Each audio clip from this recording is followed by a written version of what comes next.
सह वीर्यं करवावहै तेजस्विनावधीतमस्तु मा विद्विषावहै। ॐ शान्ति शान्ति शान्तिः। ॐ पूर्णमदः पूर्णमिदं पूर्णात् पूर्णमुदच्यते पूर्णस्य पूर्णमादाय पूर्णमेवावशिष्यते। शान्ति शान्ति शान्तिः। श्रुतिस्मृतिपुराणानाम् आलयं करुणालयं नमामि भगवत्पादं शङ्करं लोकशङ्करं शङ्करं शङ्कराचार्यं केशवं बादरायणम्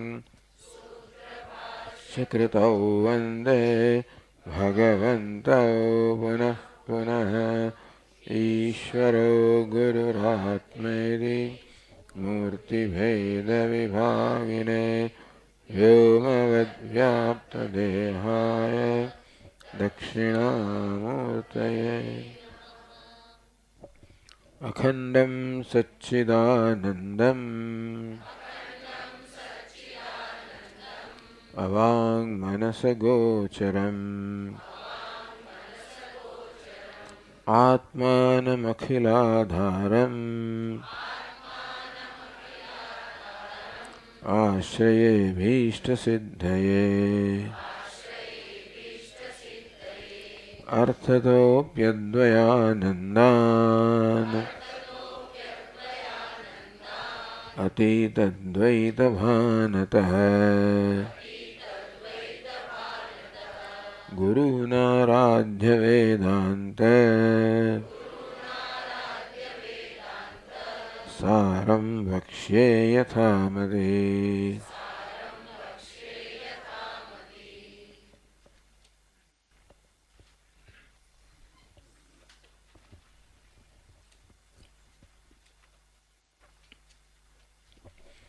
एक 146वां पाना पर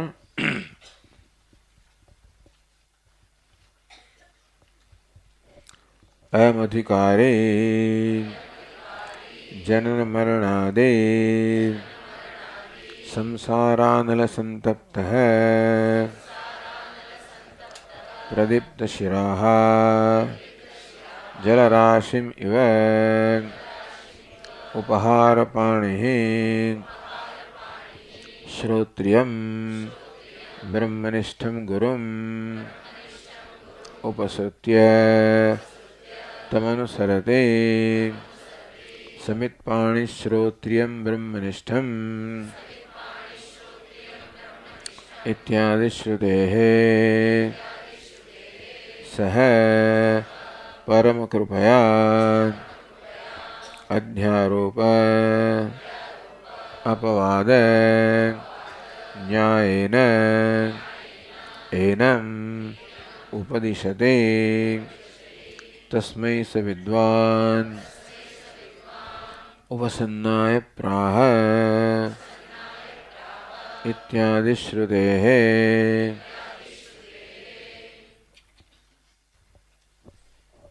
सह परमकृपया अध्यारोप अपवाद न्यायेन एनम् उपदिशति।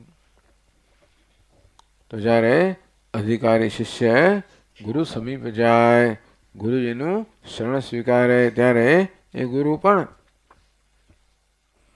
ઉપદેશથી એને પણ જરૂર ઉપદેશ કરે છે, કારણ કે શાસ્ત્રમાં કહેવામાં આવ્યું તસ્મૈ સ વિદ્વાન ઉપસન્નાય સમ્યક. આમ જે સમ્યક ઉપસન્નાય, જે શાસ્ત્રીની રીતિ પ્રમાણે પરંપરા પ્રમાણે, એટલે માત્ર દેખાવ જ કરવામાં આવ્યો ને, પણ એ દ્વારા જે પ્રકારની ભાવના છે, ભાવના સહિત જ્યારે પોતાને શરણાગત થયો હોય, પોતાનો આશ્રય લીધો હોય, પ્રોવાચતામ તત્વતો બ્રહ્મ વિદ્યામ, ત્યારે ગુરુજીએ એ બ્રહ્મ વિદ્યાનો યથાર્થ ઉપદેશ કરવો જોઈએ. એટલે ઉપદેશતી. આવા અધિકારી શિષ્યને પણ ગુરુ પણ ઉપદેશ કરે છે. ઉપદેશની પદ્ધતિ કઈ છે એ કહેવામાં આવ્યું. અધ્યારોપ અપવાદ ન્યાયના. આ પ્રકારની પ્રક્રિયા કે પદ્ધતિ અપનાવવામાં આવે છે. અધ્યારોપ અપવાદ. અધ્યારોપ એટલે જે નથી એ વસ્તુની કલ્પના કરવી. અહીં જ કહેવામાં આવશે કે જ્યાં વાસ્તવમાં દોરડું છે ત્યાં સર્પની કલ્પના કરવી એને અધ્યારોપ કહેવામાં આવે. આ સર્પ નથી, આ તો રજ્જુ છે એને અપવાદ કહેવામાં આવે. તો તે રીતે આપણે અધ્યારોપ લઈને જન્મ્યા છીએ અને માટે જીવન માત્ર અપવાદ કરવાની જરૂર છે. ગઈકાલે સાંજે એક પ્રશ્ન પૂછવામાં આવ્યો કે આત્મા તો ચૈતન્ય કે બુદ્ધિનો વિષય છે નહીં, તો એનું જ્ઞાન કેવી રીતે થાય? ચૈતન્ય સ્વપ્રકાશ છે, માટે બુદ્ધિથી એનું વિષયીકરણ કરવાનું નથી. આપણે માની લઈએ છીએ કે જે બુદ્ધિનો કે મનનો વિષય બને એનું જ્ઞાન પ્રાપ્ત કરી શકીએ, જેને ઇન્દ્રિયથી આપણે અનુભવી શકીએ, કે મનથી જેનું ચિંતન કરી શકીએ કે વિષયીકરણ કરી શકીએ, એનું જ્ઞાન પ્રાપ્ત થાય. એ નિયમ સામાન્ય રીતે લાગુ પડે છે બધા વિષયોને. જગતના વિષયો હોય ઘટ પટ વગેરે, તો એ તો જ્યારે ઇન્દ્રિયના જ્ઞાનના વિષયો બને અથવા તો મનના વિષય બને ત્યારે એમને જાણી શકાય. એ બધા જળ છે, અચેતન છે અને અચેતન સ્વયં પ્રકાશી ન શકે, માટે એને પ્રકાશિત કરવો પડે. અને તેટલા માટે ઇન્દ્રિયના પ્રકાશની જરૂર છે. તો જ ઇન્દ્રિયનો વિષય જે છે એ પોતાની જાતને શું થયું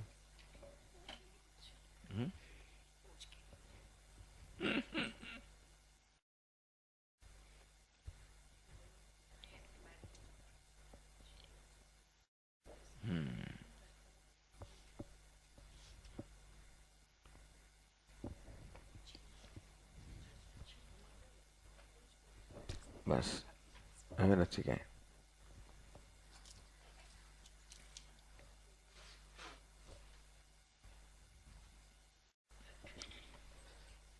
એટલે આ રીતે બે પ્રકારની વસ્તુઓ છે. એક જળ છે, બીજું ચેતન છે. એટલે જ્યાં સુધી મારી આંખોનો સંપર્ક આ વસ્ત્ર સાથે ન થાય ત્યાં સુધી વસ્ત્ર પોતાની જાતને પ્રગટ ન કરી શકે. આંખો દ્વારા ચૈતન્યનો પ્રકાશ આ વસ્ત્રને પ્રકાશિત કરે ત્યારે પછી એનું ભાન થાય. તેમ કોઈ પણ વિષય હોય, અત્યારે શબ્દો, એ શબ્દો પણ ક્યારે પોતાની જાતને જણાવી શકે જ્યારે ઇન્દ્રિય અને મન દ્વારા શબ્દોને પ્રકાશિત કરવામાં આવે. અર્થાત જગતના બધા પદાર્થો અચેતન છે, જળ છે. એને જળ કહેવાય જે સ્વયં પ્રકાશતું નથી, જે અન્યને પ્રકાશિત ન કરી શકે.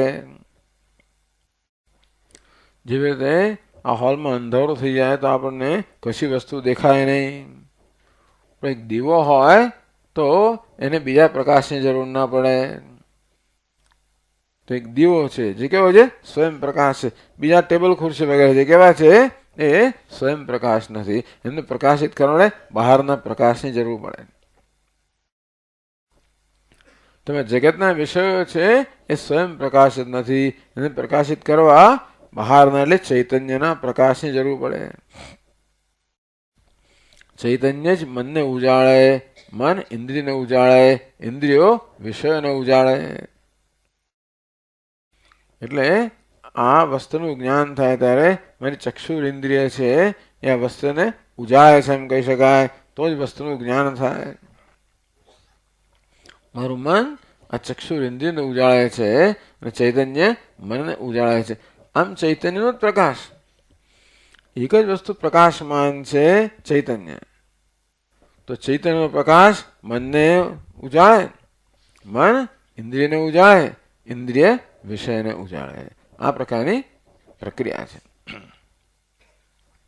પણ ચૈતન્ય તો હંમેશા સ્વયં પ્રકાશ જ છે ને, માટે એને પ્રકાશિત કરવાની પણ એની ઇન્દ્રિય જરૂર નથી, મન બુદ્ધિની જરૂર નથી. જ્ઞાન મનમાં થાય પણ મન પ્રકાશ નથી કરતું.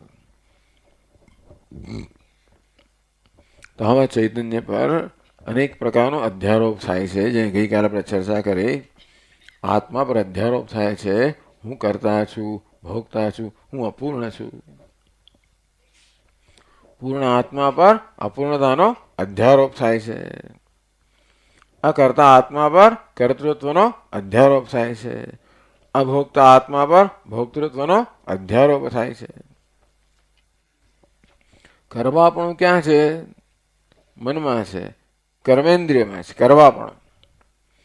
પણ એમાં અહમ ભાવને કારણે હું માનું છું કે હું કર્મ કરી રહ્યો છું. આ બોલવાપણું ક્યાં છે? આપણી વાણીમાં છે. પણ એમાં અહમ ભાવને કારણે હું માનું છું કે હું બોલી રહ્યો છું. સાંભળવાપણું ક્યાં છે? શ્રોત્રેન્દ્રિયમાં છે. પરંતુ એમાં અહમ ભાવને કારણે હું માનું છું કે હું સાંભળી રહ્યો છું.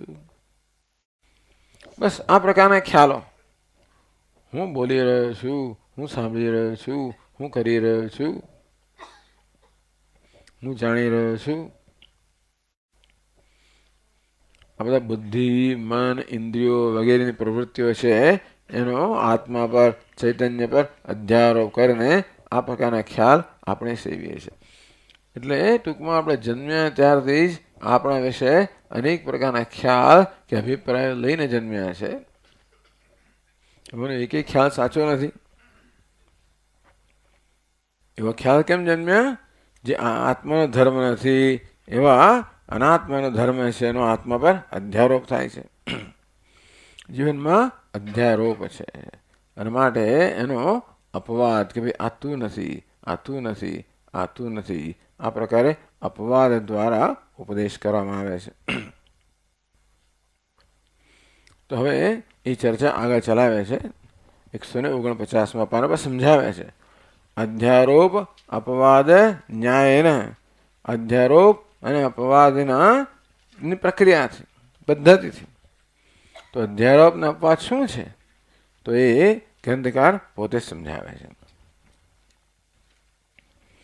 લૌકિક દ્રષ્ટાંત, રોજબરોજનું દ્રષ્ટાંત આપે છે.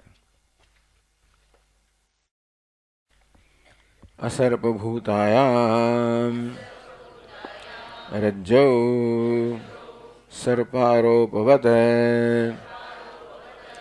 વસ્તુની અવસ્તુ આરોપ અધ્યારોપ.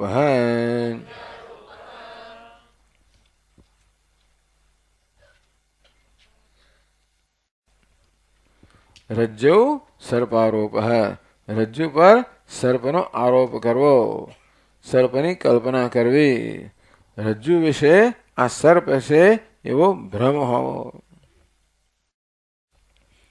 વારંવાર એ જમાનામાં એમને થતું હશે લોકોને, માટે હંમેશા આ દ્રષ્ટાંત જ આપવામાં આવે છે. બે દ્રષ્ટાંતો આપવામાં આવે. પેલી છીપોલી પર ચાંદીનો અધ્યારોપ અને દોરડા પર સાપનો અધ્યારોપ. શંકરાચાર્ય મહારાજ વારંવાર છીપોલી પર ચાંદી, શુક્તિકા પર રજત, રજત એટલે ચાંદી, શુક્તિકા એટલે છીપોલી, શુક્તિકા પર રજનો એટલે છે છીપોલી. પરંતુ એને રેતીના કણ લાગેલા હોય, અને માટે સૂર્યનો પ્રકાશ જ્યારે પડે તો રેતીના કણ એકદમ ચમકે. એ ચમકારના કારણે આપણે ભ્રમ થાય કે આ ચાંદી છે. વસ્તુ છે એને કરતા જુદી રીતે એને જાણવી, જોવી કે જાણવી.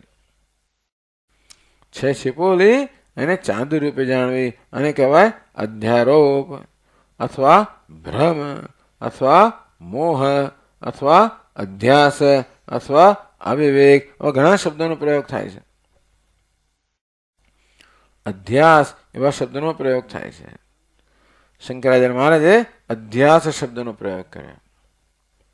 અહીંયા આગળ અધ્યારોપ શબ્દનો પ્રયોગ થયો. એ જ વસ્તુ આપણે આરોપ કરીએ ને ઘણી વાર, એના પર આક્ષેપ મૂકવામાં આવ્યો, આરોપ કરવામાં આવ્યો. ઘણીવાર નિર્દોષ વ્યક્તિ પર પણ ઘણા આરોપ થતા હોય છે કે એણે આમ કર્યું, પેલું કર્યું વગેરે. આરોપથી આપણે પરિચિત છે. બસ દોરડું બિચારો નિર્દોષ છે, એના પર આરોપ કરવામાં આવે કે તું આ સાપ છે.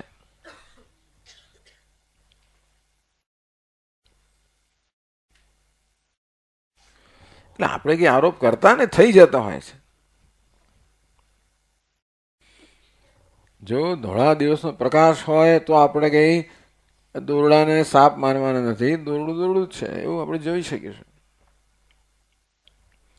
ગાઢ અંધકાર હોય તો પણ દોરડાનું જ્ઞાન જ ના થાય. ગાઢ અંધકાર હોય તો કશું દેખાય જ નહીં, તો પણ પેલા સાપનો ભ્રમ જન્મવાની સંભાવના નથી. આ એક સમજવા જેવું છે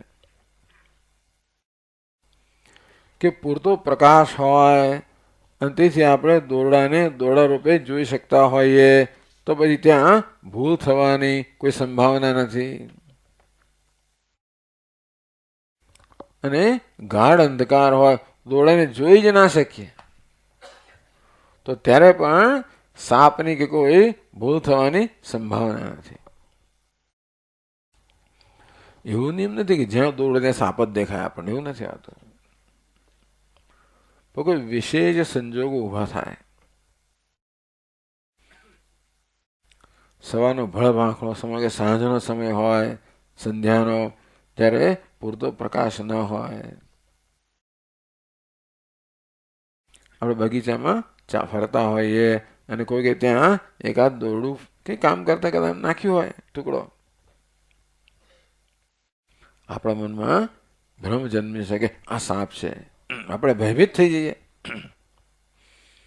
એટલે આપણે કશું કંઈ પણ થઈ જતું હોય. ટૂંકમાં આ ઘટનાને શું કહેવાય? દોરડા પર, રજ્જુ પર સર્પનો, સાપનો અધ્યારોપ થયો, કલ્પનાથી ભ્રમ થયો. માં થાય છે શું કે એ શું વસ્તુ છે એ મહત્વનું રહેતું નથી. હું એને કઈ રીતે જોઉં છું એ મહત્વનું રહે છે. એ ભલે ને બિચારો દોરડું હોય, નિર્દોષ હોય, એ કે મને કોઈ પ્રકારનો દુઃખ આપવાનું નથી, ભય પહોંચાડવાનું નથી, પણ જ્યારે એને હું સાપ રૂપે જોઉં ત્યારે હું ભયભીત બની જાઉં. જેવા સંસ્કાર, કેટલાક તો વાંદાને જોઈને ભયભીત થઈ જાય, કેટલાક ગરોળીને જોઈને ભયભીત થઈ જાય, અને મોટાભાગના લોકો સાપને જોઈને ભયભીત થઈ જાય, ફૂંફાડા મારતો એવું લાગે. બહુ કલ્પનાઓ પછી મન કરવા માંડે.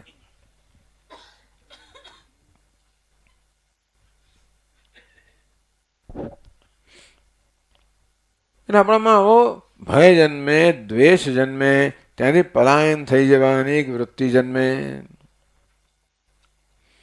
જેને માટે દોરડું જવાબદાર નથી, બિચારું દોરડાને દોરડા તરીકે જોયું હોત તો આવું કશું ના થયું ખરું ને. દોરડાનો કોઈ વાંક નથી, કોઈને વાંક તો નથી. દુનિયામાં કોઈનો વાંક હોતો જ નથી ખરેખર. બધો વાંક કોનો હોય છે? અજ્ઞાનનો હોય છે. કોનું? પોતાનું જ અજ્ઞાન. બાકી પોતે જેવો છે તો જાણતો હોત તો કોઈ પ્રકારની મુશ્કેલી હોત જ નહીં. તેથી કોઈ માણસ આપણને ખરાબ લાગતો હોય, એનું વતન ખરાબ લાગતું હોય, એના વિચારો ખરાબ લાગતા હોય, સ્વભાવ ખરાબ લાગતો હોય, એમાં પણ એનો વાંક નથી. એનું કારણ શોધીએ તો છેવટે એ અજ્ઞાનમાં જઈને જ અટકશે. એ વ્યક્તિને એવા પ્રકારનું જ્ઞાન હોત કે હું પૂર્ણ છું, તો ત્યાં ક્રોધ જન્મવાની કોઈ સંભાવના જ નથી. તે ઈર્ષા જન્મવાની સંભાવના નથી. તો ક્રોધ ક્યારે જાણે? પોતાને અધૂરો માનતો હોય, અપૂર્ણ માનતો હોય, ત્યારે જ આ બધી વસ્તુઓ જન્મે ને. હવે મેં કઈ જાણી જોઈને તો આવું કર્યું નથી ને કે મારા પર અપૂર્ણનો આરોપ કરો. થઈ જ જતો હોય છે સ્વભાવ, એટલે એમાં અનાદિકાળથી ચાલતું આવે છે. આ તો એક પ્રસંગોપાત વસ્તુ કહેવામાં આવે છે કે કોઈ વિશે આપણે નિર્ણય બાંધીએ પહેલા એક આ સમજવાની એ જરૂર છે કે આ માણસ ખરાબ જ છે, આ માણસ તો આવો જ છે. તો એ સમજવાનું છે કે એ વ્યક્તિ જેવી છે શેને કારણે? અજ્ઞાનને કારણે. એને પણ જો વાસ્તવિકતાનું જ્ઞાન હોત તો એ વ્યક્તિ આવી ન હોત. એને ખબર કે આ બધું નારાયણ જ છે, તો પછી કોઈને કશું પ્રત્યાઘાત કે આવેગ જન્મવાનો જ નથી ને. જે નારાયણ હોય ત્યાં આગળ જે શિવ હોય ત્યાં જીવનો અધ્યારોપ થતો હોય, શિવ પર જીવનો અધ્યારોપ. એટલે રજ્જુ સર્પનું દૃષ્ટાંત આપવામાં આવ્યું. આપણે કે સ્વામી મેં તો કોઈ દાડો દોરડાને સાપ તરીકે જોયું જ નહીં, તો શું કરો? એવું ભલે ને દોરડા ના જોવે, પણ આત્માને તો જોયેલો જ છે ને. આ દોરડા આત્મા છે ને દોરડાના સ્થાને છે, અને જીવ પણ કેવું છે? સાપના સ્થાને છે. જેમ દોરડું નિર્દોષ છે એ ક્યારે આપણા ભયનું કારણ ન બને, તેમ આત્મા નિર્દોષ છે, નિષ્કલ છે, નિષ્કલંક છે. એને જોઈને આપણને ક્યારેય ક્રોધ જન્મે જ નહીં, આનંદ જ જન્મે. છતાં ક્રોધ જન્મે છે કારણ કે આત્મા જેવો છે તેવો આપણે જોતા નથી. આપણે એને અલ્પ મર્યાદિત એવી હસ્તી તરીકે જોઈએ છે. આમ જીવનમાં અધ્યારોપ છે. બીજો અધ્યારોપ શું છે? આ જગત પણ એક અધ્યારોપ છે. ખરેખર છે શું? બ્રહ્મ જ છે, પરમાત્મા જ છે. જેમ કે આ મારા હાથમાં જે વસ્તુ છે એ ખરેખર માટી જે છે. આપણે એને ઘડા રૂપે જોઈએ એ માટી પરનો અધ્યારોપ છે. પેલા અમારા સ્વામીજી દૃષ્ટાંત આપે કે આ શું છે ભાઈ? તો કે આ કંઠી છે. એ કે નહીં ભાઈ, હું કહું છું કે આ સોનું છે. તો આ કંઠી છે. કદાચ એવો કોઈ માણસ આવે એને ક્યારેય કંઠી જોઈ જ નથી, એ શું કહે છે? આ તો સોનું છે. તો સોનું છે કે કંઠી છે? એક દ્રષ્ટિમાં કંઠી છે, પણ એનું મૂળ સ્વરૂપ કેવું છે? સોનું. તેમાં બંગડી છે, એનું સ્વરૂપ પણ શું છે? સોનું. આ સોનું નહીં હોય ભાઈ, સોનું હોય તો મને આપશો નહીં તમે. સોના જેવું દેખાય તો છે.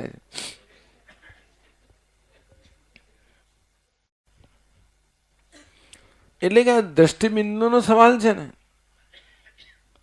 આ શિવ છે એવી દ્રષ્ટિ આપણામાં હોત, ધારો કે જે કોઈ છે એ નારાયણ છે.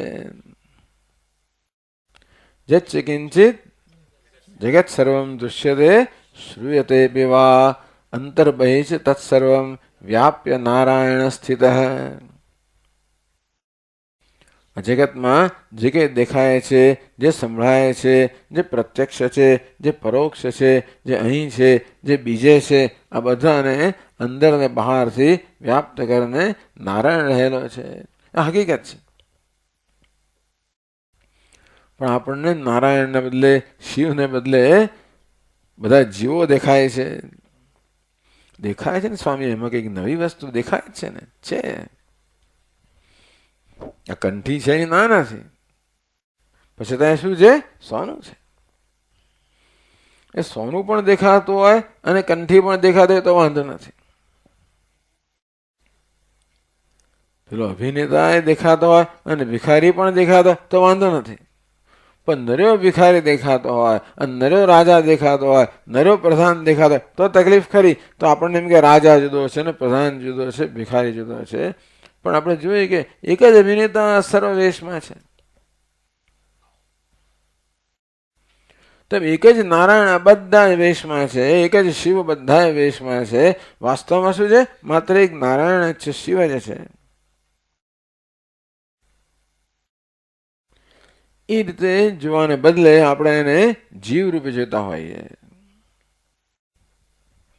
અથવા આ પદાર્થ શું છે? નામ અને રૂપ. એમાં શું છે? અસ્થિ, ભાતિ, પ્રિય. આ ઘડો છે, અસ્થિ. ઘડો ભાસે છે, ભાતિ. ઘડો પ્રિય છે, પ્રિયમ. અસ્થિ, ભાતિ, પ્રિય. સત, ચિત, આનંદ. અને નામ રૂપ. આમ ઘણાના કિસ્સામાં જેવી રીતે ઘડો એટલે માટી અથવા નામરૂપ, માટી વત્તા નામરૂપ એટલે ઘડો. માટી વત્તા બીજા નામરૂપ એટલે કૂજો, માટી વત્તા ત્રીજા નામ બરોબર કોડિયું, માટી વત્તા ચોથા નામ બરોબર તો કે થાળી પ્લેટ.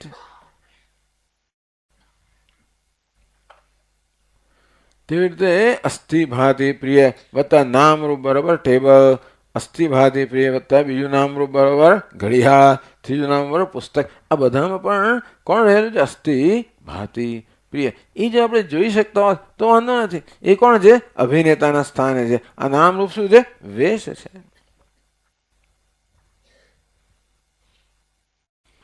આ રીતે જગત પર પણ અધ્યારોપ કરવાનો આપણો સ્વભાવ થઈ ગયો. જે છે જોતા નથી એને કંઈક ઓઢાડીને જોઈએ છે. બે પ્રકારનો અધ્યારોપ છે. બંનેમાં દૃષ્ટાંત ચાલે. રજ્જુ સર્પારોપવત, રજ્જુ પર જેવી રીતે સર્પનો આરોપ થાય છે. એક રજ્જુના વર્ણનની નોંધ લેવા જેવી છે. ગ્રંથકાર શું કહે છે? અસર્પભૂતાયામ રજ્જુ. અસર્પભૂતાયામ એટલે જેમાં સર્પપણું નથી, દોરડામાં સાપપણું કોઈ રીતે નથી. દોરડામાં સાપનો કોઈ અંશ નથી. ને સાપ છે જ નહીં. દોરડામાં સાપ હતો પણ નહીં, સાપ છે પણ નહીં, હશે પણ નહીં, ખરું ને? દોરડાને સાપને કશું લાગતું ઓળખતું નથી. અસર્પભૂતાયામ જેમાં સર્પની હાજરી જ નથી, સર્પનું અસ્તિત્વ જ નથી, જેમાં સર્પનો અંશ પણ નથી, એવા દોરડા એ અગત્યનું છે.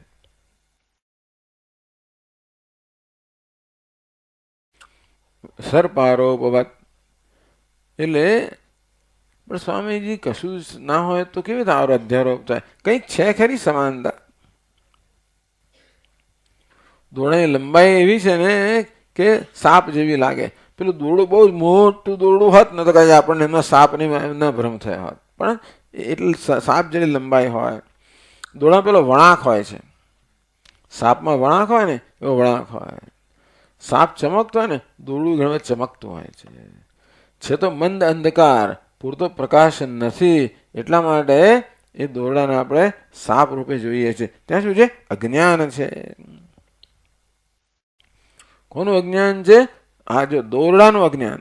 આ પદાર્થ દોરડું છે એવું જાણતો નથી, એને કહેવાય દોરડાનું અજ્ઞાન.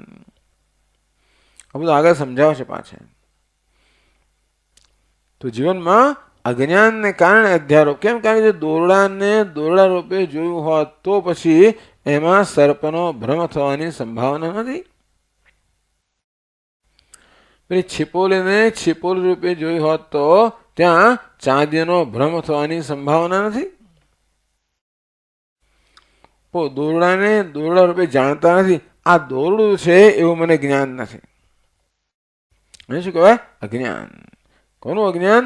દોરડાનું અજ્ઞાન. એટલે કે આ સાપના ભ્રમ માટે કોણ જવાબદાર છે? દોરડાનું અજ્ઞાન સાપના ભ્રમ માટે જવાબદાર છે. અજ્ઞાન ન હોત, જેમ કહ્યું તે પ્રમાણે ધોળો દિવસનો પ્રકાશ હોત અને અજ્ઞાન ન હોત તો દોરડા પર સાપનો ભ્રમ થવાની સંભાવના નથી. આ જ્ઞાન પણ જરા જાણવા જેવું છે. આપણે દોરડાને નથી જ જોતા એવું પણ નથી. જોઈએ છે ને નથી જોતા. એટલે કે ત્યાં આગળ ગાઢ અંધકાર હોત અને કંઈ પણ ન દેખાય હોત તો પણ આપણને સાપનો ભ્રમ ના જન્મ્યો હોત. વિચાર કરજો. દિવસનો પ્રકાશ હોત અને દોરડા રૂપે જણાયું હોત તો પણ સાપનો ભ્રમ ના હોત. અને ગાઢ અંધકાર હોત અને દોરડાને દર્શન દેખાયું જ ના હોત તો પણ સાપનો ભ્રમ ના થયો હોત. આ તો શું થાય છે? દોરડું જોઈએ છે પણ દોરડા રૂપે નથી. આ કંઈક છે ખરું. એ કંઈક શું છે ત્યાં આગળ આપણને અજ્ઞાન છે. એટલે વેદાંતની ભાષામાં કહીએ તો દોરડાના બે અંશ છે. એક સામાન્ય અંશ અને બીજો વિશેષ અંશ. બધામાં બે અંશ હોય. આ સ્વામીજી છે. આ છે શું છે? સામાન્ય અંશ. સ્વામીજી વિશેષ અંશ. આ ઘડો છે, એમાં આ છે સામાન્ય અંશ, ઘડો વિશેષ અંશ. આ ટેબલ છે, એમાં આ છે સામાન્ય અંશ અને ટેબલ વિશેષ અંશ. બરાબર ને? તેમ આ દોરડું છે, એમાં દોરડું વિશેષ અંશ, આ છે સામાન્ય અંશ.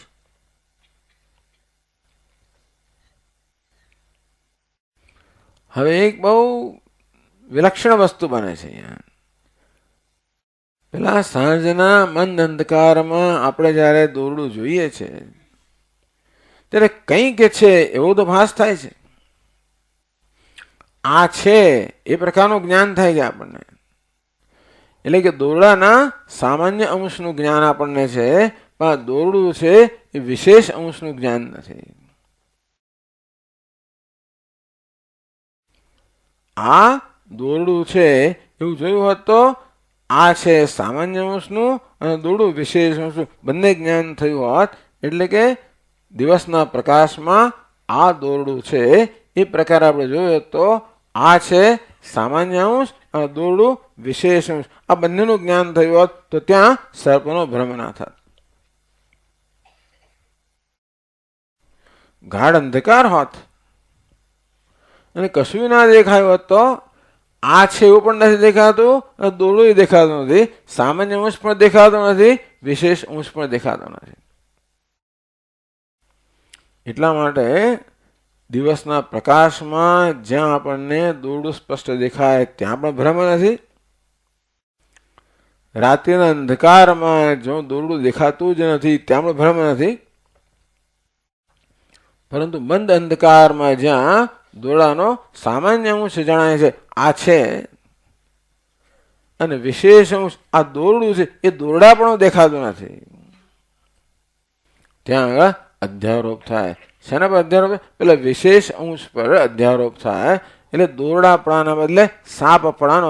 આ છે, આ દોરડું છે અને આ સાપ છે, એમાં આ છે અંશ તો સમાન જ છે, પણ એ દોરડાનો દોરડાપણો ન દેખાયો, એનો વિશેષ અંશ ન દેખાયો, ત્યાં આગળ આ સાપનો ભ્રમ થાય અને વિશેષ અંશ પણ આ પ્રકારે અધ્યારોપ થાય. આ દ્રષ્ટાંત જરા સમજવા જેવું છે, કારણ કે આપણા જીવનમાં લાગુ પડે છે. એટલા માટે સ્વામી એ તો સમજ્યા, દોરડાની વાતમાં સમજ્યા, પણ આપણા વિષયમાં શું થાય છે? આપણને પણ આપણું સામાન્ય જ્ઞાન છે, વિશેષ જ્ઞાન નથી. આપણે આટલું જાણીએ ને હું છું એવું તો જ્ઞાન ખરું ને બધાને. એવું કદાચ થાય ખરું કે હું નથી? એવું થાય કોઈ દિવસ? ના થાય.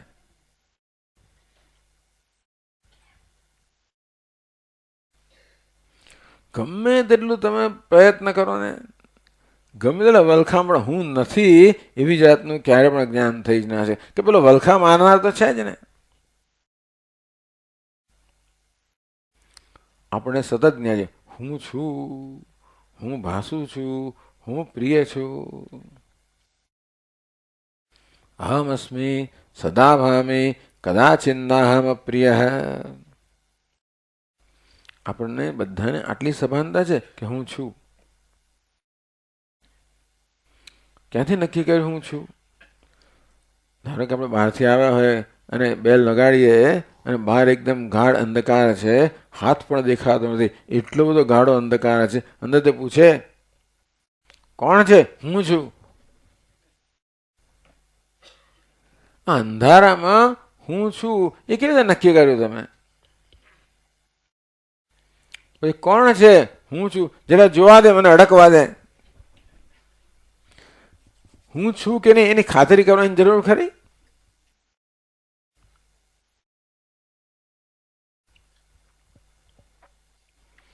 આ હું છું કેવું છે? સ્વયં પ્રગટ થાય છે, ખરું કે નહીં? કોઈ પણ પ્રકારના પ્રયત્ન વગર હું છું એવું જ્ઞાન આપણને હોય જ છે.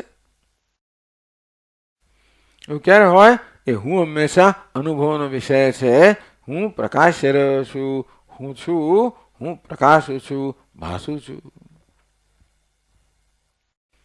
અહમ અસ્મિ સદા ભામી, હું છું અને ભાસું છું. આ પ્રકારનું જ્ઞાન બધાને હોય, બધા જીવોને હોય. પણ આપણે તો મનુષ્યની જ વાત કરીએ છીએ. બધે આવો અધ્યારોપ થાય. પણ બિચારા ગાય ભેંસને થાય તો એ શું, ના થાય તો એમને વાંધો નથી, કારણ કે એથી આગળ એમને કંઈ તકલીફો નથી પડતી. એટલે ગાય એમ નથી કહેતી કે આ મેં આમ કર્યું ને પેલું મેં ના કર્યું ને પેલી ગાય પેલું કર્યું. એવું ગાય એવું થતું નથી કહેતી, એટલે એવું થતું નથી. એને હું કરતા છું, મેં આ કર્યું. એક શીંગડું મારી દે આપણને તોય પણ એને કોઈ પ્રકારની અંદર અપરાધની લાગણી ના જન્મે, શીંગડું આને ઉથલાવી દેતા. તો ગાયને એમ ના થાય કે અરે રે મેં કેમ શીંગડું માર્યું, થાય નહીં તો બીજા દુઃખી થઈ જાય, ના થાય. કોઈક એને માર તો થાય કે મને માર્યો, સામું લગાવી દે એક શીંગડું, બરાબર છે. પણ એને પોતાને થાય નહીં કે ઘણી વાર આપણે તો એટલી બધી વસ્તી છે ને કે બધા સાથે ને સાથે જ હોય, રસ્તા પર સાથે જ હોય. પેલા શાકવાળાઓ રસ્તાની બાજુમાં બેઠા હોય, લોકોની ભીડ જામી હોય અને લોકો બધા શાક ખરીદીને અંદર એકદમ એની અંદર જ પરોવાયેલા હોય. તો ગાયને ત્યાં જવું ને પેલું શાક ખાવા માટે, ગાય અંદર ગોથું મારે. એમ કદાચ શક્ય છે કોઈને ઉથલાવી પણ પાડે. એવું એવું બનેલું છે. લોકોને બિચારા ગાયના શિંગડાથી ઉથલી પડ્યા હોય. ગાયને કશું ના થાય કે મેં ખોટું કર્યું, નસીબદાર છે. આપણે કદાચ ગાયને મારી બેસીએ તો પછી આપણને દુઃખ થાય કે અરે રે મારે થયું કેમ થયું. પશ્ચાતાપ ગાયને ના થાય. કૂતરું કરડી જાય ને તો એને કશું થાય નહીં કે મેં આમ કેમ ખોટું કર્યું, કશું ના થાય. એ તે નસીબદાર કહેવાય. એટલે કે ટૂંકમાં એ નસીબદાર કહેવા કે એની જુદી વાત છે, પણ એને કારણે એમનામાં કોઈ અપરાધની લાગણી ના હોય. અને કૂતરાને કે લાકડી મારો ને તો આમ ભૂખ ભૂખ ભેંસને જતું રહે. એને એમ ના થાય કે મારું અપમાન કર્યું, મારો તિરસ્કાર કર્યો, એ બધું ના થાય એને. એ દ્રષ્ટિએ લોકો નસીબદાર છે કે એમના મનમાં કોઈ સ્ટ્રેસ ના હોય, કોઈ લાંબી એમનામાં સ્મૃતિ ના હોય કે આણે આમ કર્યું હતું પેલું કર્યું હતું વગેરે, ભૂલી જાય તરત. આપણે તો કોઈ જરાક પણ કહે ને તો 15 દિવસ યાદ રહે.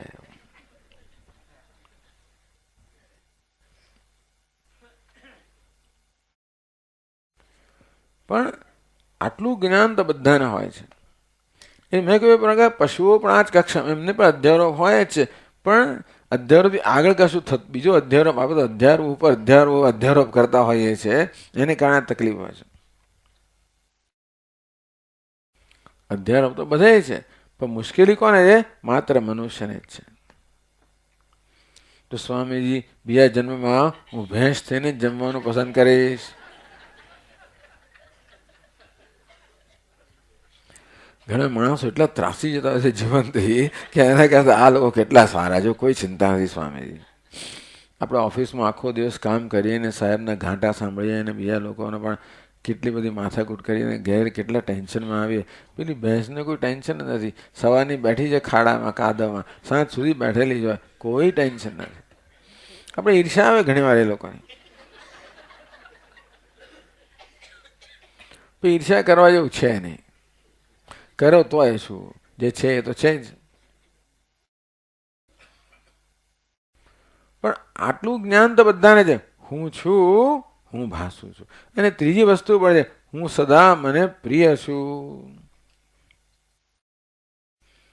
આપણે સદા આપણી જાતને પ્રેમ કરીએ છીએ.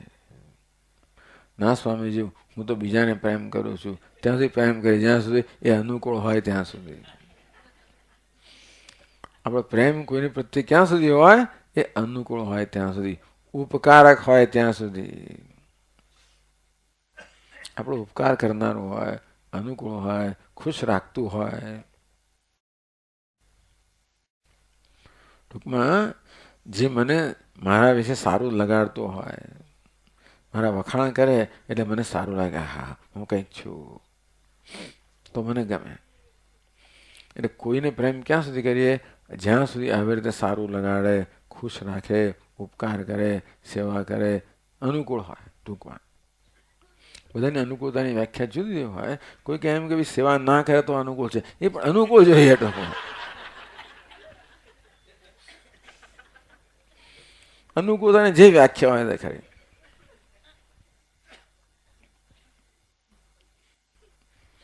એટલે આપણો પ્રેમ કોઈના પર ક્યારે હોય? કોઈક અનુકૂળ હોય ત્યારે. એટલે આપણે કોઈને પ્રેમ કરીએ છીએ કે અનુકૂળતાને પ્રેમ કરીએ છીએ? ભલા લોકો વચ્ચે પછી કેટલા વર્ષો સુધી, 10 વર્ષ સુધી એ લોકો મિત્રો રહ્યા અને પછી લગ્ન કરીને 6 મહિનામાં છૂટા પડી ગયા. સાથે રહે ત્યારે ખબર પડી કે અંદર શું શું બધું છે. આપણે મિત્રો હોઈએ ત્યારે બધી વસ્તુઓ જાહેર ન થાય ને, એમ ત્યાં સુધી બધું ખબર ના પડે. સાથે રહો પછી ક્યાં જવાના છો દિવસ રાત? તેથી જે બધી અંદર મુશ્કેલીઓ હોય મનમાં ખાસ કરીને એ બધી બહાર આવવા માંડે. ક્યારેક હવે આ તો મને આવી મને ખબર નહીં હો ભાઈ.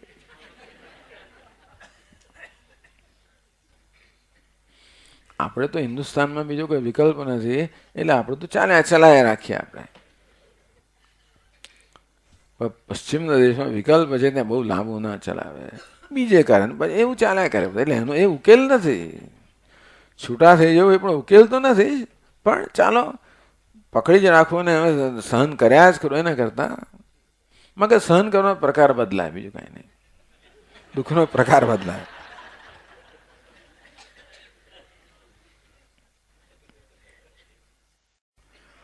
કહેવાની વસ્તુ એ છે કે આપણે બીજાને પ્રેમ કરીએ એ દ્વારા પણ કોને પ્રેમ કરતા હોય છે? આપણી જાતને જ પ્રેમ કરતા હોઈએ છીએ. એટલે જ બૃહદારણ્યક ઉપનિષદમાં કહેવામાં આવ્યું, આત્મનસ્તુ કામાય સર્વમ પ્રિયમ ભવતી. જે વસ્તુ પ્રિય છે એટલા માટે પ્રિય છે કે આત્મા પ્રિય છે.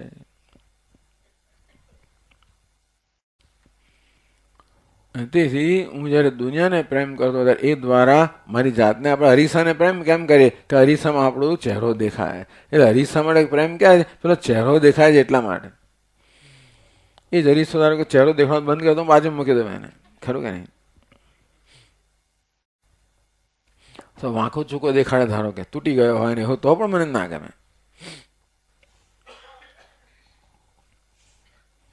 અહમ અસ્મિ સદા ભામી કદાચિન નાહમ અપ્રિય. હું છું, ભાસું છું, હંમેશા મારી જાતને પ્રિય છું. અંગ્રેજીમાં કે લવ અફેર, પરિણામ ચાલ્યા જ કરતો કોઈ આપણી પોતાની સાથે. એટલે સ્વામીજી મહારાજ કે જો આ સવારના પરમાં ઉઠ્યો, પહેલું કામ શું કરે છે? અરીસામાં પોતાનો ચહેરો જુએ. બ્રશ કરતા પહેલા જુએ, બ્રશ કરતી વખતે જુએ, બ્રશ કર્યા પછી જુએ, નાહ્યા પહેલા જુએ, નાહ્યા પછી જુએ, તિલક કરતા જુએ. પછી ખાલી બાથરૂમમાં નહીં, જ્યાં જ્યાં પણ તક મળે એવી કોઈ પણ પ્રકારની એવી ચળકતી સપાટી હોય આમ જોવાનું ચૂકે નહીં. પેલા ન્યુયોર્કમાં મોટા મોટા સ્ટોર હોય, બધા કાચ લગાવે. કાચ એટલે અંદર દેખાય એટલા માટે કાચની બારીઓ હોય, એમાં ઘણી વાર આપણું પડછાયો પડે. એટલે પેલી લંચમાં બહેનો ગઈ હોય તો આમ જોતી જાય, અને કાઢીને થોડું આમ કરતી આગા જતી જાય. એ તો જોતા તો જાય. આમ સ્વામીજી કહે કે જો આટલા શરીર માટે જયારે આટલો પ્રેમ હોય ત્યારે પછી આત્મા મળે પ્રેમનો સવાલ જ ક્યાંનો? જે વસ્તુને હું માનું છું એને મળે પ્રેમ હોય. અહમ અસ્મિ સદા ભામી કદાચિત નાહમ પ્રિય. હું છું, ભાસું છું, સદા મારી જાતને પ્રિય છું. અસ્તિ ભાતિ પ્રિય. ખરું કે નહીં? આટલું જ્ઞાન આપણને છે આપણા વિશે.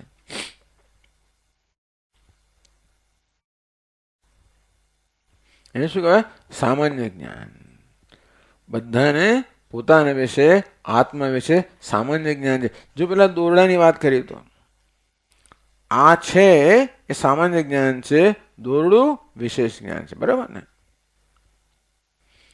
એવા સંજોગો ઉભા થાય કે સામાન્ય જ્ઞાન હોય અને વિશેષ જ્ઞાન ન હોય. જેમ કે મંદ અંધકારમાં સામાન્ય જ્ઞાન છે કે આ કશુંક છે, આ છે, પણ દોરડું છે વિશેષ જ્ઞાન ન હોય ત્યારે ત્યાં આગળ દોરડાને બદલે બીજા કશાનો અધ્યારોપ થાય. સાપ તો એક દ્રષ્ટાંત આપ્યું. કોઈ કે માળા છે, કોઈ કે આ દંડ છે, કોઈ કે જમીનમાં છિદ્ર પડ્યું છે, કોઈ કે જળની રેખા છે. એવું કંઈક બીજું એવી જાતનો અધ્યારોપ થાય. તેવી રીતે આપણા જીવનમાં પણ આપણને આપણા વિશે સામાન્ય જ્ઞાન છે. હું છું, હું ભાસું છું, હું પ્રિય છું, પણ વિશેષ જ્ઞાન નથી. આપણે વિશેષતા શું છે? હું તો અદ્વિતીય છું, પૂર્ણ છું. જો આપણને સામાન્ય જ્ઞાન પણ ના હોત અને વિશેષ જ્ઞાન પણ ન હોત તો જાણે કશું ના થાત. સામાન્ય જ્ઞાન પણ હોત અને વિશેષ જ્ઞાન પણ હોત તો કશું ના થાત. સામાન્ય જ્ઞાન છે અને વિશેષ જ્ઞાન નથી. હું અદ્વિતીય છું, હું બ્રહ્મ છું, હું પૂર્ણ છું.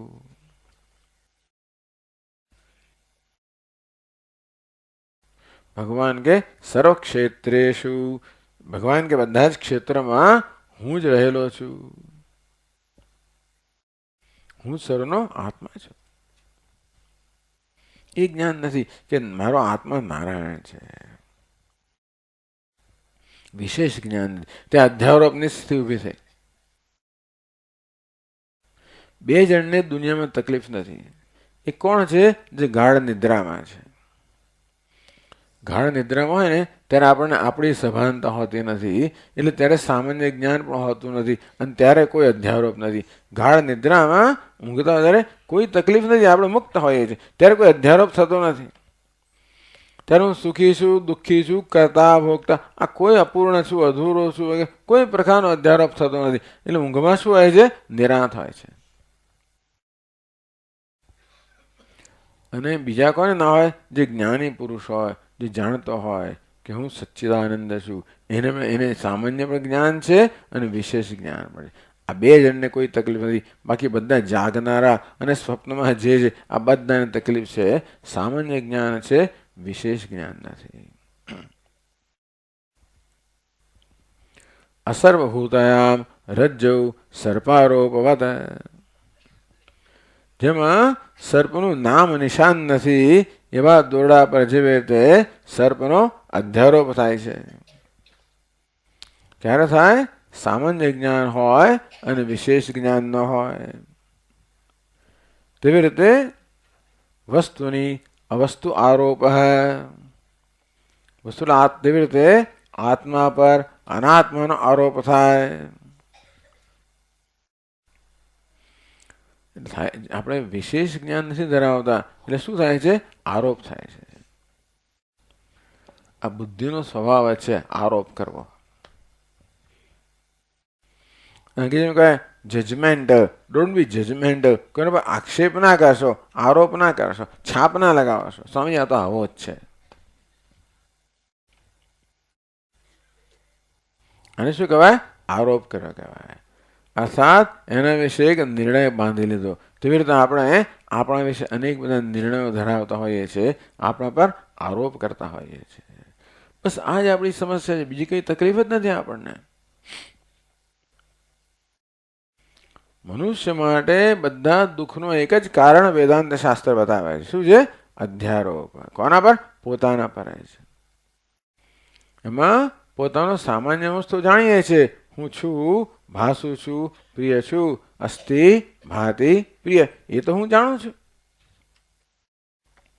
પરંતુ હું બ્રહ્મ છું, પૂર્ણ છું, અદ્વિતીય છું એ નથી જાણતો. આનંદ સ્વરૂપ છું નથી જાણતો.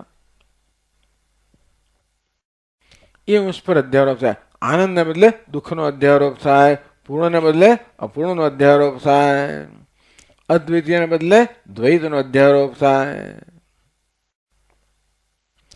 મુક્તને બદલે બધનો અધ્યારોપ થાય. જે નિત્ય મુક્ત છે એના પર બંધનનો અધ્યારોપ થાય. જે નિત્ય આનંદ સ્વરૂપ છે એના પર દુઃખનો અધ્યારોપ થાય. જે જ્ઞાન સ્વરૂપ છે એના પર અજ્ઞાનનો અધ્યારોપ થાય. આમ અધ્યારોપણ 3 પ્રકારના ગણી શકાય. એક સત પર દેખ, હું શું છું? મર્ત્ય છું, મૃત્યુને અધીન છું, એક ખ્યાલ મારો આવો છે. જો હું જાણતો હોત કે હું કોણ છું તો આવો ખ્યાલ ન જન્મ્યો હોત. હું જાણતો હું સત છું, હું તો નિત્ય છું, અવિનાશી છું, તો આ મર્ત્યનો ખ્યાલ ન જન્મ્યો હોત. એ ખ્યાલ પણ આપણે દુઃખી કરનારો છે. કોઈને મૃત્યુ ગમે નહીં. 3 વસ્તુ જેનો ના ગમે. એક તો મૃત્યુ ના ગમે કોઈને. બીજું કોઈને દુઃખ અજ્ઞાન ના ગમે. મૂર્ખતા ના ગમે, કોઈને મૂર્ખતા ના ગમે. અને ત્રીજું દુઃખ ના ગમે. આપણે સામાન્ય માણસની વાત કરીએ છીએ. સ્વામીજી આ માણસ મરવા માંગે તો સામાન્ય રહ્યો નથી, કંઈક ગડબડ થઈ ગઈ છે, તો કંઈ મુશ્કેલી ઊભી થાય અંદર તો વાત જુદી છે. પણ સામાન્ય સંજોગોમાં કોઈને મૃત્યુ ના ગમે, કોઈને અજ્ઞાન કે મૂર્ખતા ના ગમે, કોઈને દુઃખ ના ગમે.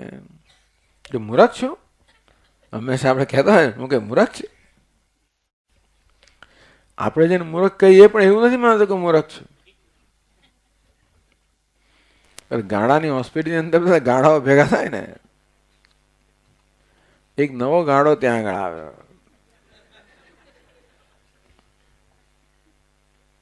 બોલવાનું બહુ હતું એને. સવાર પરમાં બધાને મોટું મેદાન હતું ને, એમાં થોડા છૂટા મૂકેલા, થોડા ફરે, થોડુંક આખી કામ કરતા હશે. તો નવો ગાણો આવેલો એક જૂના ગાણા સાથે વાતોચીતો કરે, બહુ બધું બોલે. હું કોણ છું ને ક્યાંથી આવ્યો છું ને શું શું બધું કર્યું છે ને બહુ બધી વસ્તુ બહુ બધું બોલતો હતો. એટલામાં તેને ડૉક્ટર સાહેબ રાઉન્ડ માટે આવ્યા. રાઉન્ડ તો જ્યાં આ પેશન્ટ હોય ત્યાં જ જવું પડે ને આપણે. એટલે આ બે ગાણાઓ વાતચીત કરતા હતા તે વખતે ડૉક્ટર સાહેબ આવી ચડ્યા. નવા ગાણાને પૂછે કંઈક પેલો જૂનો તો નવો પેશન્ટ આવે એટલે બધું તૈયાર કરવું પડે ને. પૂછે તારું નામ શું? તો જવાબ ના આપે. ક્યાંથી આવે છે? જવાબ ના આપે. શું થયું છે? જવાબ ના આપે. ડૉક્ટરના એક પ્રશ્નનો પેલા જવાબ જ ના આપ્યા. ડૉક્ટર બિચારો છેવડે કંટાળીને જતો રહ્યા. ત્યારે બીજો ગણાવાને પૂછે કે અત્યાર સુધી મને તો આટલું લાંબુ પ્રવચન આપતો હતો કે હું કોણ છું ને ક્યાં. ડૉક્ટર સાહેબ પૂછ્યું તો કેમ જવાબ ના આપ્યો? કે મૂર્ખ છું? ફાઇલ તમારી પાસે છે કે છે?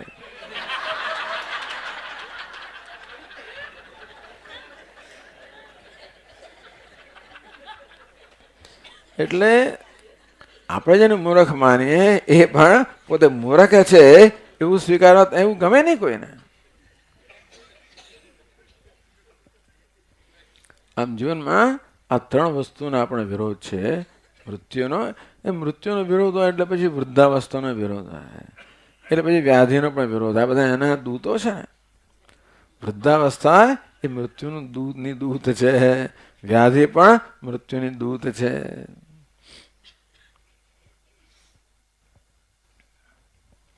અંગમ ગલિતમ પલિતમ મુંડમ દશન વિહીનમ જાતમ તુંડમ.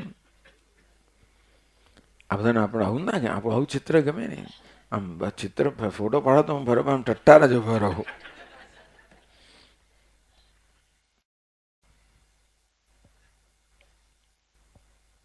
મૃત્યુનો ભય છે, મૃત્યુ માટે આપણને વિરોધ છે, મૂર્ખતા માટે વિરોધ છે, દુઃખ માટે વિરોધ છે.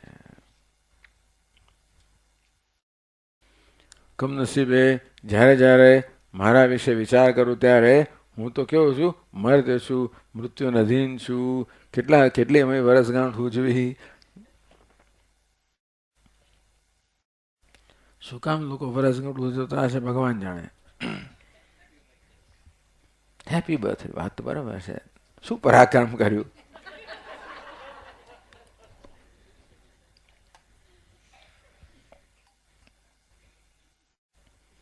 કંઈક આપણે ઉકાળ્યું હોય વર્ષ દરમિયાન તો બરાબર છે.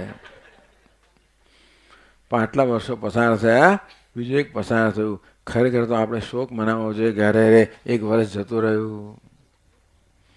એટલા જ માટે આપણે ઉજવતા હોઈશું જેથી આપણે આનો સામનો ના કરવો પડે કે એક વર્ષ વૃદ્ધ થયો, વધારે વધ્યું, એનો એ હકીકતનો સામનો ના કરવો પડે એટલે આપણે ઉજવતા હોઈશું.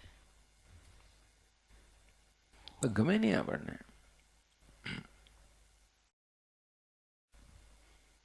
એટલે જિંદગીના બધા પ્રયત્નો શેને મળે છે? કેમ મૃત્યુને ટાળવું, કેમ રોગને ટાળવો, કેમ વૃદ્ધાવસ્થાને ટાળવી. પછી વાળ થોડા થઈ જતા હોય તો એને રંગ કરાવીએ જરા. એટલે બીજા બધાને જે દેખાય પહેલાં હું અરીસામે તો મને સારું દેખાવું જોઈએ. કરચલી પડી હોય એના પણ બધા ક્રીમ આવતા હોય છે. કાયકલ્પ થતો હોય છે. એમ આપણે એને ભ્રમમાં રાખવા ઈચ્છીએ આપણે કે હું બરોબર છું, હજી હું વૃદ્ધ થયો નથી. એટલે સ્વામીજી દ્રષ્ટાંત આપે કે આ એક બહેન છે, એની પાસે એવું ક્રીમ છે, લગાવે ને એટલે કોઈ કરચલી દેખાય નહીં. 3 કલાક સુધી ચાલે. 3 કલાક પછી ધીમે ધીમે દેખાવા માંડે. તો પાર્ટીમાં જાઓ તો સામે તો આટલો સમય લાગે, એટલે એ પાર્ટીમાં જતા પહેલા બરાબર લગાવીને જાય. ક્યારેક ક્યારેક પાર્ટીમાં જરા મોડું થઈ જાય અને ત્યારે એને મનમાં ચિંતા થાય, ઘડિયાળ જો કરે કે 3 કલાક પૂરા તો નહીં થઈ જાય ને ભાઈ.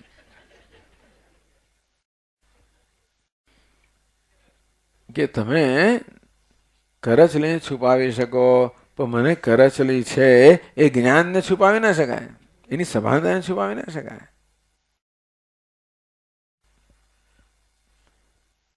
આવી રીતે મૃત્યુ, હું મર્ત્ય છું. ઘણી બધી પ્રવૃત્તિઓ મૃત્યુને, વૃદ્ધાવસ્થાને, વ્યાધિને ટાળવા માટે થતી હોય છે. હું અજ્ઞાની છું, જાણતો નથી, અંતેથી નવું નવું જાણવા માટેની અનેક પ્રવૃત્તિઓ થતી હોય છે. તો જે આપણા જીવનનો કે દિવસ કેટલો ભાગમાં જતો હોય છે. અને છેવટે દુઃખને ટાળવાનો પ્રયત્ન, દુઃખને દૂર કરવાનો પ્રયત્ન. આ દુનિયા જાણે છે એટલા માટે આપણો લાભ લે છે. દુનિયાને ખબર છે કે આ માણસને વધારે વધારે જાણવાની ઝંખના છે. એ નવા નવા છાપાઓ આપ્યા કરે, નવા નવા મેગેઝિનો આપ્યા કરે, નવા નવા પુસ્તકો આપ્યા કરે. આપણી એ પ્રકારની એક અંદરની જરૂરિયાત છે એનો લાભ લેવા માટે. ખબર છે કે આને ભાઈ ઘરડા દેખાવું નથી, એટલે નવી નવી વસ્તુ આપ્યા જ કરે બધી. ખબર છે કે આને દુઃખ નથી જોઈતું, અને માટે મનોરંજનના અનેક બધા સાધનો આપ્યા જ કરે. આપણા ભોગે આ બધા લોકો બહુ પૈસા બનાવે છે.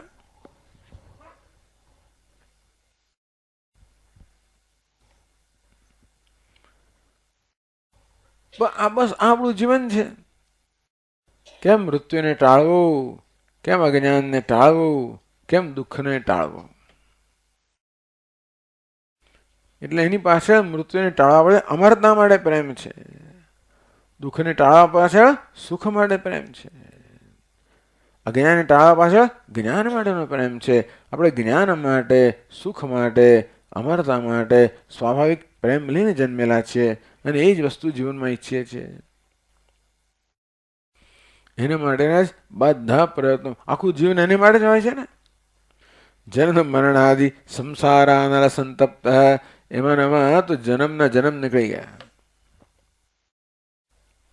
તો વેદાંત શાસ્ત્ર એવું કહે છે, નહીં ભાઈ આ તો તારા અધ્યારોપનું પરિણામ છે. તું કે મર્ત્ય નથી, તું કે દુઃખી નથી, તું અજ્ઞાની નથી, તારામાં મૃત્યુ નથી, તારામાં દુઃખ નથી, તારામાં અજ્ઞાન નથી. આ તો અધ્યારોપનું પરિણામ છે. આમ જીવનમાં અધ્યારોપ છે. શંકરાચાર્ય બહુ લાંબી ચર્ચા કરવી પડી કે જીવનમાં અધ્યારોપ છે, અધ્યાસ છે. એ અધ્યારોપ કહો, અધ્યાસ કહો, સમજ જન્મે અજ્ઞાનમાંથી જન્મે. આત્માનું યથાર્થ જ્ઞાન ન હોવાને કારણે આ બધા ખોટા ખ્યાલો જન્મે છે. જેમ દોરડાનું સાચું જ્ઞાન ન હોવાને કારણે આ સાપ છે વગેરે ખોટા ખ્યાલ જન્મે, તેવી રીતે આત્માનું પણ યથાર્થ જ્ઞાન ન હોવાને કારણે આ બધા ખ્યાલ જન્મે. હું મર્ત્ય છું, દુઃખી છું, અજ્ઞાની છું.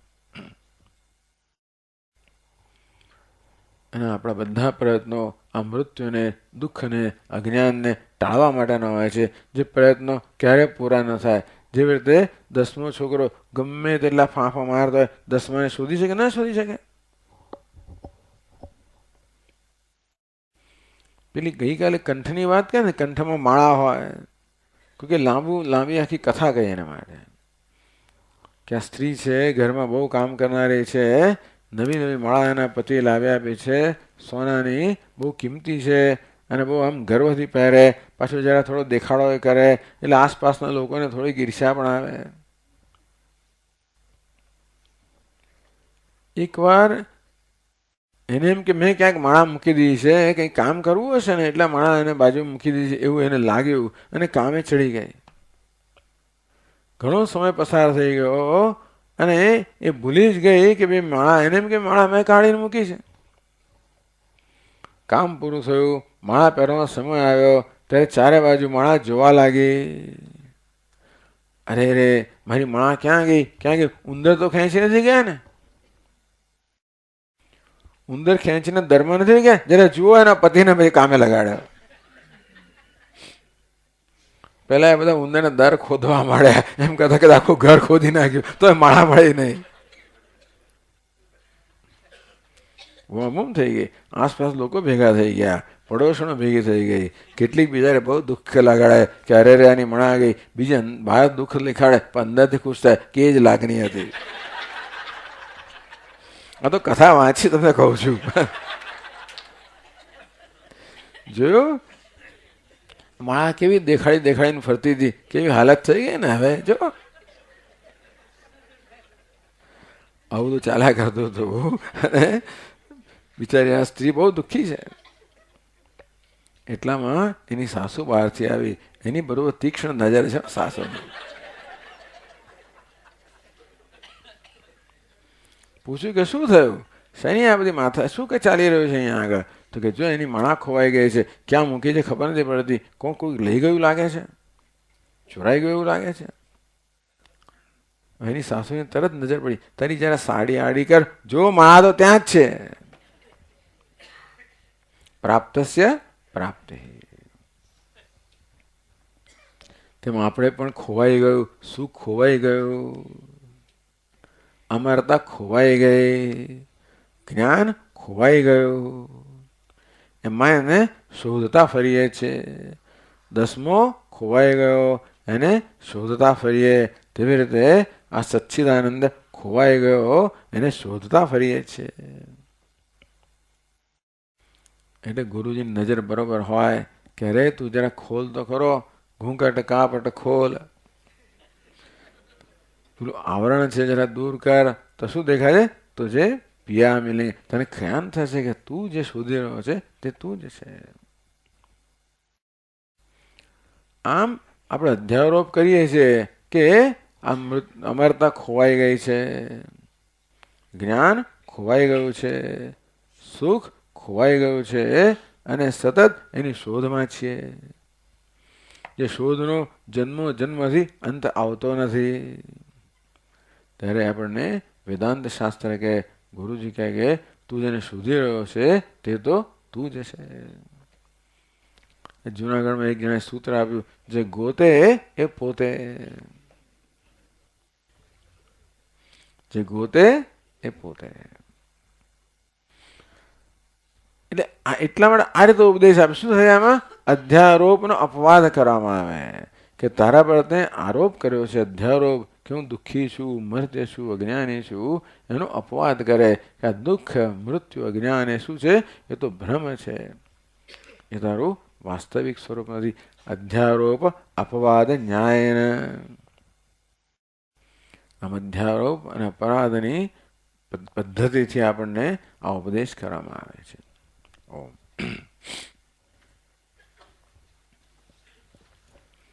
ઓમ પૂર્ણમદ પૂર્ણમિદં પૂર્ણાત પૂર્ણમુદચ્યતે પૂર્ણસ્ય પૂર્ણમાદાય પૂર્ણમેવાવશિષ્યતે. શાંતિ શાંતિ શાંતિ. શંકરં શંકરાચાર્યં કેશવં બાદરાયણં સૂત્રભાષ્યકૃતૌ વંદે ભગવन्तौ પુનઃ પુનઃ. ઈશ્વરો ગુરુરાત્મેતિ મૂર્તિભેદવિભાગિને વ્યોમવદ્વ્યાપ્તદેહાય દક્ષિણામૂર્તયે નમઃ. ઓમ શાંતિ શાંતિ શાંતિ. હરિ ઓમ. શ્રી ગુરુભ્યો નમઃ. હરિ ઓમ. આજે 1, 2, 3, 4.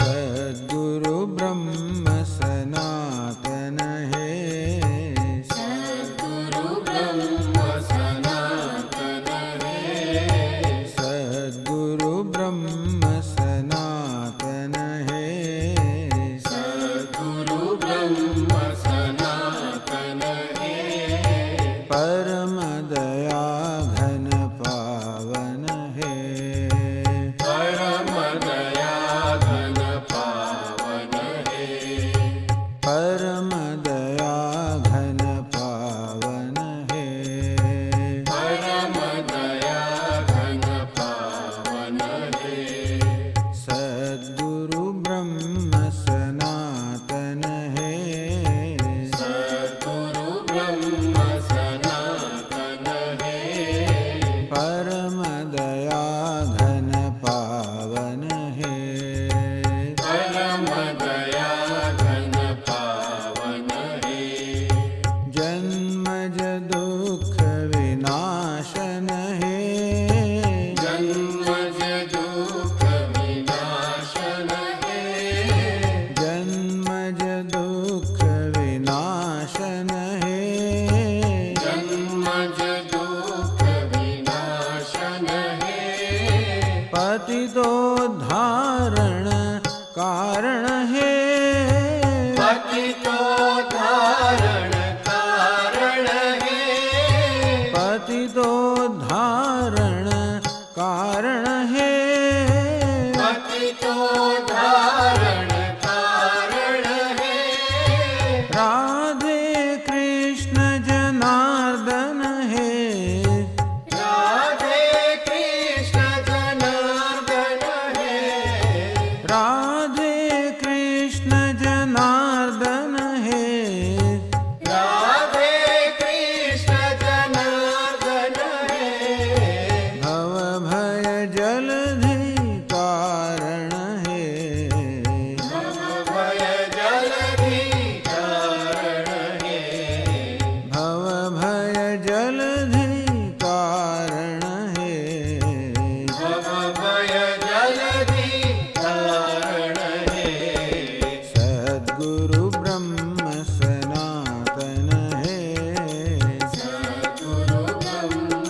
सनातन है, परम दया घन पावन है, परम दया घन पावन है, सद्गुरु ब्रह्म सनातन है, सद्गुरु ब्रह्म सनातन है, परम दया घन पावन है, परम दया घन पावन है, जन्मज दुख विनाशन है, जन्मज दुख विनाशन है,